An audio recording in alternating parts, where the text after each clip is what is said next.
Hey, what's up guys, Kazoo here and welcome to another FIFA 16 video, and today I'm going to be showing you guys my favorite camera and controller settings. It is something I actually did last year as well, but I still get so many questions about it because mine are actually different compared to the default ones, and I thought it would be a lot easier to actually make a video about it again instead of just replying to every single one of you guys, because that will take a while. So yeah, we're just gonna jump straight into it basically. We're gonna move into customize. That is where you can actually adjust yours, so if you want to have the exact same as mine, then be sure to follow these steps. We're going to be starting off by going into customize controls, and this is where you can see the first page. The only thing I actually have turned off is the FIFA trainer. It's something new in FIFA 16 and I find it kind of pointless because I'm sort of an experienced FIFA player. I think I've been playing FIFA for plus 10 years, so I know what to do when I'm in a certain situation, so I just turn it off. It actually interrupts with a skill move button as well. That is the right stick. If you press the right stick during the game, the FIFA trainer will actually pop up. And as you may know, if you press the right stick as well when you have a player above, I think 2 or 3 star skill moves, it actually does the blanco hop. So yeah, it kind of interrupts with that. So I decided to turn it off. If you didn't know that already, you can do it right here. You can actually do it in game as well if you just go to the settings. You can actually show it, you can hide it, and you can turn it off. So be sure to just turn it off and not put it on hide if you just want to get rid of it. And everything else is just on default really. Auto switching, I know a lot of people actually mess around with this because I think a lot of people just prefer to have it on auto, but I just have it on airballs, and everything else is just default as well for me.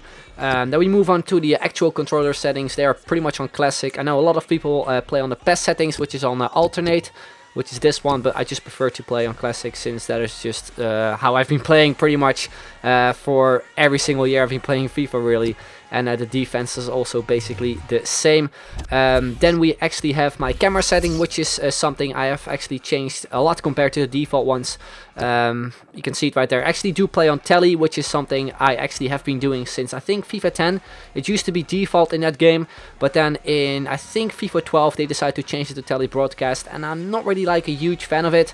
It looks really nice, but it's actually less effective for skill moves, since you of course have to pull off skill moves in a certain way the player is running, and I feel it's a lot easier if you play on this camera. So that is the reason why I decided to switch to this one basically. I actually changed a couple more things as well. I decided to put the camera settings on custom and change the height and both the zoom to 0. You can do that by just flicking through this one. If you have it on default, it is automatically on 7 and 9, but if you put it on custom, you can easily adjust it to 0, and the same goes for the camera zoom. And that is, I think, everything that I wanted to kind of cover in this video. You can see right there the visuals, they're pretty much the same as well. I think I only actually turned off the scrolling lineups. That is what I actually did last year, but I'm not really too sure if it is default this year. If it is on, then I turned it off. It's also something I don't really like because it sort of blocks the radar when you start off a game, which I find pretty annoying. Then we have this stuff is all offline related, I think. Then we got audio, which is on English, and then the commentary and etc. is all on 10, apart from the music. And then we got the sliders over here. So that is, I think, everything I wanted to cover in this video. It's not really a long video or something. I just wanted to get this out to you guys since I get a lot of questions about it. I see it on pretty much every single video, so I just want to address that. But anyway guys, hope you enjoyed it nonetheless. If you did, then be sure to leave a like, would be very much appreciated. So I'd like to thank you very much for watching, and I will see you guys later. Bye bye.